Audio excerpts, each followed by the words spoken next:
आम्ही मी मुसलमान आहे, अच्छा शेख आहे मी आहे मराठवाड्याचा, इकडचाच आहे मी. पण मी काय बोलतो, उद्धव ठाकरे आलं पाहिजे. अच्छा महागाई असलं तर दरवर्षी वाढणारच ना. महागाई माणूस वाढतोय तो महागाई वाढणार. वर्षाताई आमच्यासाठी आहेत. आम्ही सर्व वर्षाताई गायकवाड आहेत. आम्हाला त्या बोलले तुम्ही स्वतः वर्षाताई गायकवाड आहे आणि महागाई तुमच्यासाठी आहे, उज्ज्वल निकमसाठी नाही आहे. चोर है भाई. हाँ, लोगों का लूट लूट के लोग दोस्तों को बाहर भेज दिया और गवर्नमेंट की सारी प्रॉपर्टी उसने बेचा, तो चोरी है ना. उसके बाप की प्रॉपर्टी है क्या? आपकी बार 400 के पार. बीजेपीने खूप विकास केला हो, खूप विकास केलाय. खूप.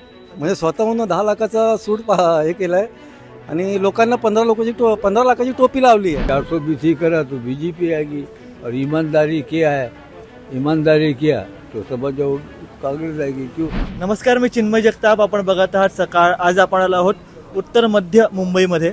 या ठिकाणी आपण जाणून घेतोय नागरिकांच्या प्रतिक्रिया काय आहेत, त्या नक्की कोणासोबत आहेत. या ठिकाणी थेट लढत ही उज्ज्वल निकम विरुद्ध वर्षा गायकवाड यांच्यामध्ये, म्हणजे भाजप आणि काँग्रेस यांच्यामध्ये.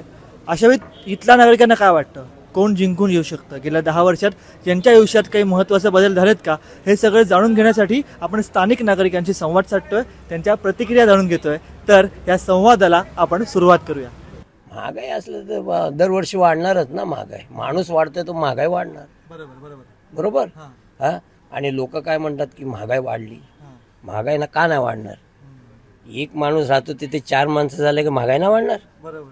हा, तुम्हाला काय वाटतं येत्या काळात सध्या देशाचं चित्र कोणाच्या बाजूने आहे? आता असा तो एक 60% बोलू शकतो बीजेपी. बीजेपी 40% काँग्रेस विरोधी पक्ष जो हा. असेल तो, तरी भाजप पुढे वाटतं हा. आहे. तरी तुम्हाला काय कारण वाटतं त्याच्या मागची? काय नाही, चाललंय आपलं. अच्छा, चाललंय म्हणून भाजप येऊ शकते. येऊ शकते. अच्छा. काही कामं करतात, काही नाही काम करतात. कामं केली तरी पण शिवाय आहेत, नाही कामं केली तरी पण शिवाय आहेत.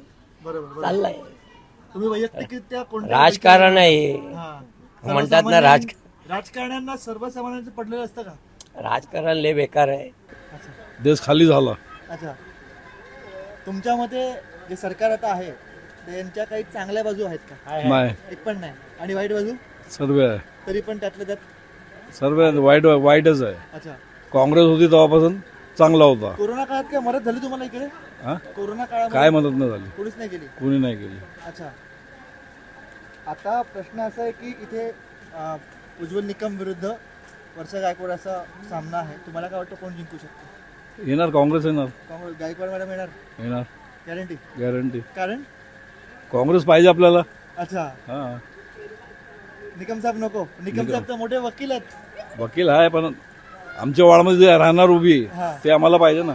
महागाईचा फटका तुम्हाला बसलाय का? हो हो हो, भरपूर फटका बसला आम्हाला. सिलेंडर, भाजीपाला, सर्व खरेदीवर आम्हाला खूप फटका बसलाय. वर्षाताई गायकवाड. पण निकमांचं नाव मोठं आहे, सरकारी वकील आहेत, मोठमोठ्या केसेस. असं काही नसतो. वर्षाताई आमच्यासाठी आहेत. आम्ही सर्व वर्षाताई गायकवाड आहेत. आम्हाला त्या बोलले तुम्ही स्वतः वर्षाताई गायकवाड आहे आणि महागाई तुमच्यासाठी आहे, उज्ज्वल निकमसाठी नाही आहे.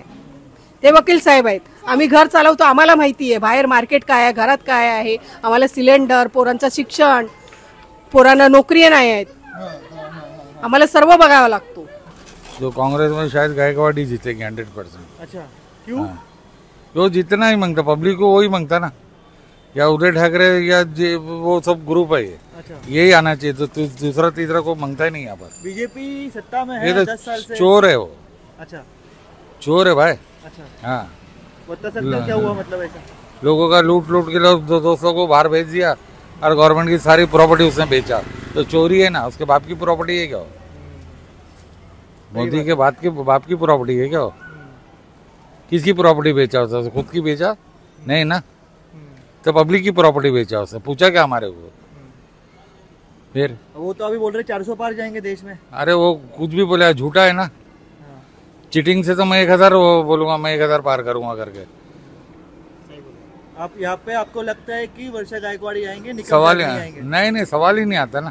काय वाटतं यंदाच्या निवडणुकीमध्ये या परिसरामध्ये कोण जिंकू शकतं? उज्ज्वल निकम. उज्ज्वल निकम. कारण काय? कारण त्याचं एकदम क्लीन चिट आहे. हा. सरकारी प्रोसिक्युटर ॲडव्होकेट आलेला आहे. हा. आणि वर्षाताई पण बाहेरची आहे, ही पण बाहेरची आहे, दोघे बाहेरचे आहे. अच्छा, त्याच्यामुळे उज्ज्वल निकम तुम्हाला वाटतंय? हा. अच्छा, उज्ज्वल निकम ऍडव्होकेट होते आज ते राजकीय पक्षामध्ये आहेत. ऍडव्होकेट अशा व्यक्तीने राजकीय पक्षात येणं तुम्हाला योग्य वाटतं का? योग्य वाटतं ना. शिकलेले माणसं राजकीय पक्षात येणार तर बरं आहे ना. रिटायरमेंट झाली तर मग करणार काय? राजकीय पक्षात येणार तर ते शिकलेले आहेत, त्यांना जास्त कायदा माहिती आहे, तर ते त्या हिशोबाने काम करणार, म्हणजे परिसराचा विकास उज्ज्वल निकम करू शकतो. करू शकतात. अच्छा. आणि गेल्या 10 वर्षामध्ये देशाच्या बद्दल तुम्हाला काय वाटतं? प्रगती झाली देशामध्ये? पुन्हा मोदी सरकार येईल का? ये ना, कन्फर्म येईल. कन्फर्म अबकी बार 400 के पार. बाबा यांना कोण येऊ शकतं? उद्धव ठाकरे. उद्धव ठाकरे येणार. कारण राजकारण चांगलं आहे त्यांचं. अच्छा अच्छा 3 सरकार 2.5 वर्ष चाललेली सरकार कशी चाललेली, चांगली हा. तर उद्धव ठाकरे आला. पडली म्हणून तुम्हाला वाईट वाटतंय? नाही खराब वाटतं त्याला, खराब वाटतं. अच्छा. मात्र असं म्हणतात त्यांनी हिंदुत्वाची गद्दारी केली. नाही असं गद्दारीचा सपोर्ट नाही, ज्याची त्याची समज आहे, पण उद्धव ठाकरे जसा आला पाहिजे अच्छा. असा इथे आमचा. गायकवाड काँग्रेसकडनं उभे आहेत आणि भाजपाकडनं उज्ज्वल निकम उभे आहेत. तुम्हाला काय वाटतं कोणी येईल? मग ते उद्धव ठाकरे आले पाहिजे. अच्छा, म्हणजे उद्धव ठाकरे ज्यांच्या बाजूने ते यायला पाहिजे. ते आला पाहिजे बस. संपला विषय. हा आमचाही जो आहे. तुम्ही किती जुने शिवसैनिक आहेत? मी मुसलमान आहे, अच्छा. शेख आहे मी. हा. मी आहे मराठवाड्यात, इकडचाच आहे मी. अच्छा अच्छा पण मी काय बोलतो, उद्धव ठाकरे आलं पाहिजे. अच्छा. हा एकनाथ कसं शिंदेबद्दल काय वाटतं? नाही, तिकडं नाही जायचं, आपल्याला इकडेच राहायचं. तिकडे कायला जायचं? हा, हा. आपण उद्धव ठाकरे माणसं आहे ना, बरोबर बरोबर आहे का नाही? बरोबर. ते श्रींग हात नाही लावायचा, अच्छा. इकडे जायचं आपल्याला. अच्छा. हारो जितो काय बी असो, पण उद्धव ठाकरे. काय वाटतं? काय येईल? गायकवाड येतील की उज्ज्वल निकम येतील? गायकवाड. गायकवाड. कारण काय? कारण की बीजेपीने खूप विकास केला हो, खूप विकास केलाय. खूप. म्हणजे स्वतःहून 10 लाखाचा सूट हे केलाय आणि लोकांना 15 लाखाची टोपी लावली आहे. हा. हे खरोखर आहे का? तुम्ही सांगा मला. तुमच्या खात्यात आले का 15 लाख? जोपर्यंत 15 लाख येत नाही तोपर्यंत मोदी नको काय? मग काय झालंय? अरे एवढी महाग झालंय सर्व. हां, 65% सर्व महाग झालंय. म्हणजे 450 सिलेंडर 1150 झालंय. किती म्हणजे टक्क्यांनी वाढलंय ते सर्वांना बघितलंय ना डोळ्याहून. 10 वर्ष झाली, आता 70 वर्ष झाली होती आपल्याला फक्त सिलेंडर 450 करायला. ह्यांनी 10 वर्षामध्ये केलं. बरोबर ना? म्हणजे महागाईचा मोठा फटका हा राजकीय पक्षांना सत्ताधाऱ्यांना बसू शकतो. हो. अच्छा. मग दुसरीकडे आपण बघतोय की विकासाचं म्हटलं जातं, सत्ताधारी पक्ष आहे, उज्ज्वल निकमांचं नावही चांगलं आहे, ते ॲडव्होकेट आहेत. ॲडव्होकेट आहेत. नाही, मी काय बोलतो, ते ॲडव्होकेट आहे, बरोबर आहे, पण ते कधी दिसले का आपल्याला? डायरेक्ट त्यांना आणून बसवलंय, ते कधी दिसलेला? कुठे काम करायचं होतं, काय करायचं होतं, सामाजिक कार्य कधीच नाही दिसले. गायकवाड दिसला तुम्हाला? हां, कोरोना गायकवाड काळात कामं झाली का तुमच्या परिसरामध्ये? कोरोना काळात कोणी मदतीला होतं का? म्हणजे उद्धव साहेब होते, शिवसेना. शिवसेना होती त्यावेळी एकच शिवसेना होती आणि त्यावेळी ते मुख्यमंत्री होते. अच्छा. शिंदे साहेबांविषयी काय वाटतं, मुख्यमंत्र्यांबद्दल? ते तर काय सांगू शकत नाही. मुंबईत त्यांचं वजन आहे का? नाही.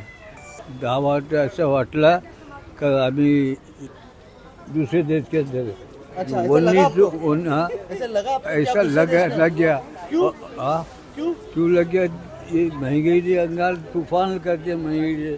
और 2 किलो की हमने ये बेचे है लौकी, वो 80 रुपये किलो लौकी हो गया। क्या है, तुम्हारा टैक्स लगता, वो हमारी खर्चा कर दे, हफ्ता तुम्हारा पुलिस का 5 हफ्ते देना पड़ता धंधे वाले को। वहाँ ये कोई राज है? अब एक बात बोलो, हाँ। आप कह रहे हो कि महंगाई बढ़ी है, तो यहाँ पे कौन आएगा? अब ये तो उसका मुकद्दर है। अच्छा। 420 लेकिन करा, आपको क्या लगता है, कांग्रेस आएगी कि बीजेपी आएगी? 420 करा तो बीजेपी आएगी। और ईमानदारी किया है, ईमानदारी किया तो समझ जाओ कांग्रेस आएगी। क्यों? उन्होंने बलि देते हुए आ गए, कांग्रेस ने बलि देते हुए आ गया। सेना के वार के टाइम पे तुम्हारे नेहरू जी का बेचारे का इजाद हो गया, अचानक हमला किया। और तुम्हारे पाकिस्तान के वार के टाइम में तुम्हारा लाल बहादुर शास्त्री ने शिमला समझौते में पेपर बन गए, सब करे। ऐसा देश के लिए वो लोगों ने बोली खालिस्तान का बोले टुकड़े नहीं होने दोगे। चैलेंज दी इंदिरा गांधी ने, चैलेंज दी इंदिरा गांधी ने। और न जाने देश की जनता को क्या आ गया, तो बेचारी ने बोली मैं मर जाऊंगी, मगर खालिस्तान के टुकड़े नहीं होने दो। कोरोना ये तो बंटवारा कर रहा काळामध्ये है। कोरोना काळामध्ये तुम्हाला मदत झाली का? अरे मदद, बल्कि हमारा 50,000 रुपया कोरोना काल में ले लिया, वो जो 2,000 काला पैसा करके। हाँ। क्या मदद हुई बोलो? मदद हुई हमारी। और फिर जैसे महंगाई बढ़ी है 10 सालों में। जैसे परमानेंट होते थे बेचारे देश के लोग, आज हम परमानेंट थे तो आज आधी रोटी घर बैठे खा रहे, टाटा खिला रहे। एक बात बता रहा मैं, परमानेंट मत करो, केजरीवाल में चल रहे तो एक बात ये क्या। पूछनी थी, आखिरी सवाल था। हाँ, महंगाई बढ़ी आप कह रहे हैं, महंगाई बढ़ी। तो शिवसेना भी टूटी है, 2 बड़ी है, शिंदे और ठाकरे। हाँ। आप किसके साथ हो? हम तो बाला साहब ठाकरे के साथ में रहेंगे। जो आज ये जो बम्बे में जितनी बिल्डिंग बनी है ना, हाँ। इसके अंदर सब हम गरीब रहवासी, ये बाला साहब की मेहरबानी है। झोपड़पट्टी इंदिरा गांधी ने बोली हटाओ ये एयरपोर्ट की, उन्हें बोला मैं ऐसा नहीं होने दूंगा। लेकिन वो तो हिंदुत्ववादी थे। हाँ, वो तो हिंदुत्ववादी थे। वो कोई भी वादी थे, मगर जात पात तो नहीं बताया ना उन्होंने हमको। तो इंसान, हम इंसानियत है, हिंदू मुसलमान नहीं है, इंसान है। और हमारा उन्होंने कोई बंटवारा नहीं किया। हाँ, उन्होंने कोई बंटवारा नहीं किया, बंटवारा नहीं किया, काम किया है, काम किया है। काम इसलिए आप किया है। ठाकरे के इन्होंने साथ तो ऐसा कर दिया कि साला भाई भाई का दुश्मन कर दिया। वो राम का भगत है ना, हाँ। राम ने ये करने के लिए ये वनवास ले लिया, हाँ। मगर भरत को बोला तू राज चला भाई, झगड़ा नहीं किया भाई भाई भाई, उन्हें झगड़ा नहीं किया। ये तो बोल राम का भगत है मगर हिंदू मुसलमान है, बोलिए है, बोले करा सही बात है, नहीं सही बात करा। है। हाँ, अभी तो ऐसा लगता है कि जो लहर है वो कांग्रेस ही आने वाली है। कांग्रेस ही आएगी। अरे लोग तो 400 पार की बात कर रहे हैं मोदी जी वहाँ पे। बोलने के लिए तो कोई कुछ भी बोलता है, 400 पार 500 पार, बट जो बात हो रही है वो काम के ऊपर हो रही है और महंगाई के ऊपर हो रही है। हमारे हिसाब से लोगों को समझ में आ गया है, लोगों ने उनको 10 साल का टाइम दिया, बट उस 10 साल में काफ़ी महंगाई, काफ़ी बेरोज़गारी, इसकी वजह से लोग भी अब बहुत ज़्यादा ही दुखी है। आप क्या काम करते हो? मैं सॉफ्टवेयर कर रहा हूँ। सॉफ्टवेयर करते हो। जी। अच्छा खासा पगार मिल रहा है कि नहीं मिल रहा है? नहीं, हाइक बहुत कम है, बहुत कम है। पहले लाइक कांग्रेस के सरकार में हाइक अच्छी होती थी, बट अब पगार तो मिलता है बट बचाना बहुत मुश्किल है। पहले अगर ऐसा कहते हैं बीजेपी वाले, कांग्रेस जब आती है तो धर्म का राजकारण करती है, धर्म पे बात करती है। बिल्कुल सही करते हैं, क्योंकि इससे 10 साल पहले आप देखोगे तो कोई भी जात पात नहीं होता था, ना हिंदू ना मुस्लिम, बट अभी बढ़ चुका है वो। बहुत ज़्यादा बढ़ चुका है हिंदू मुस्लिम्स क्या काफ़ी। आपको कभी समझ आता है, कभी हुआ आपके साथ ऐसा कुछ? हुआ है, बिल्कुल हुआ है, बिल्कुल। क्योंकि भाई बात नहीं कर रहे आजकल। बिल्कुल, क्योंकि हमारे भी कुछ हिंदू फ्रेंड है जो उनके दिल में बहुत सारी चीज़ें ऐसी आ गई है जो हमसे कट के रहते हैं। ये मैंने देखा है अपनी वो तरफ। 10 साल में हुआ है। बिल्कुल देखा है। 10 सालों में क्या लगता है, देश बदला है क्या? 10 साल में समझो देश तो समझो बहुत कुछ बदल गया है यहाँ पे। हाँ। इतना कुछ बदल गया है कि सब खुशी है, मतलब मगर दुखी वो है आदमी है जो गरीब है। अच्छा। दुखी वो आदमी है जो गरीब है, उसके पास उतना मेंटेन पैसा नहीं है कि मैं बड़े बिल्डिंग में रह सकूँ अच्छे से, कि मेरा झोपड़ा तोड़ के मेरी बिल्डिंग बना दी ले मेरे को। सही बात है। जो माड़ा के अंदर एक स्कीम है, जो प्रोजेक्ट है, हाँ। जो एसआरए प्रोजेक्ट बोलते हैं, काफ़ी जगह पे मतलब एसआरए बिल्डिंग बनी है जो झोपड़ा तोड़ के बनाया गया है, मगर आज वो उस घर में रह नहीं पाते उन लोग, क्योंकि वो कमाएंगे, मेंटेनेंस कहाँ से भरेंगे, उसका भाड़ा कहाँ से मतलब भरेंगे। आपको क्या लगता है यहाँ पे कौन चुन के आएगा? देखो ऐसा तो लगता है अभी चुन के आने वाली बात तो ये है, अभी लोग तो नरेंद्र मोदी को गाली दे रहे, गलत बोल रहे, हालांकि वो भी आदमी कोई गलत नहीं है, सही आदमी है। अब वो क्या कर रहा है, थोड़ा अलग ही कर रहा है मतलब। लेकिन क्या लगता है यहाँ पे गायकवाड़ मैडम आएंगे या निकम साहब आएंगे? देखो गायकवाड़ साहब आएंगे या निकम साहब आएंगे, हम तो चाहते हैं उसमें से कोई भी आवे, मगर इसका काम करे, गरीबों का, देश का काम करे।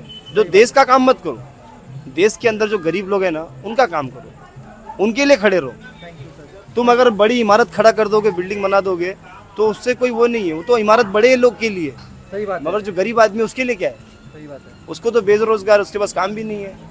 तो उसके लिए हम आवाज़ उठा रहे हैं कि गरीबों के लिए, कि उनके लिए सरकार कुछ करे, चाहे जीत के मोदी आवे या राहुल गांधी आवे, उससे हमें कोई फर्क नहीं पड़ता है, बल्कि वो कोई भी जीत के आवे तो गरीब के ऊपर एक नज़र डाले कि गरीब कितने हालात से गुजर रहा है। सही बात है, सही बात है। क्योंकि हम किसी को बुरा भी नहीं बोल सकते ना, क्योंकि अगर कोई भी इंसान के हाथ में अगर देश चलाने का काम मिले तो सबसे पहले उसे ये सोचना चाहिए कि मेरे पास पूरे हिंदुस्तान की जिम्मेदारी आ गई मेरे हाथ में। तो जिम्मेदारी की बात ये होती है कि पहले इंसान को देखे जाए इंसानियत के तौर से, और इमारत banana, road banana, metro banana, bullet train banana, और यहाँ से दुबई तक का भी ट्रेन दौड़ा रहे हो, सब कुछ हमको पसंद है, कोई भी नहीं है। गरीबों के लिए ये काम करो कि उनकी गरीबी हटा दो।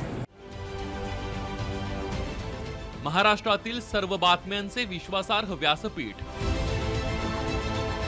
सकाळच्या सर्व सोशल मीडिया प्लॅटफॉर्मला लाईक, फॉलो आणि सबस्क्राईब करा. तसंच सर्व नोटिफिकेशनसाठी बेल आयकॉन प्रेस करायला विसरू नका.